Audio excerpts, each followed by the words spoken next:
قربانی کے مسائل۔ قربانی کس پر واجب ہے؟ مقیم، بالغ، عاقل اور مالدار پر قربانی واجب ہے۔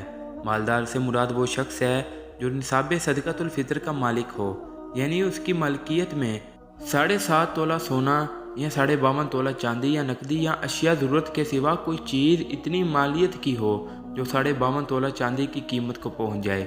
یاد رکھنا چاہیے کہ radio, tape recorder, TV, کپڑوں کے وہ تمام زائد جوڑے جو بالکل استعمال نہ ہوتے ہوں، جو بغیر سلے رکھے ہوں، نہ تو ابھی استعمال میں ہیں اور نہ ہی ان کی فی الحال ضرورت ہے، اور وہ تمام اشیاء جو محض زیب و زینت یا نمود و نمائش کے لیے گھروں میں رکھی جاتی ہیں، مثلا گھروں میں لٹکے ہوئے پردے وغیرہ، اور پورا سال استعمال نہ ہونے والے برتن وغیرہ، یہ سب ضرورت سے زائد ہیں۔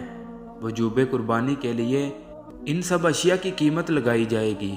اگر ان کی قیمت 52.5 تولہ چاندی کی قیمت کو پہنچ جائے تو قربانی واجب ہے۔ مندرجہ ذیل احوال پر بھی قربانی واجب ہے۔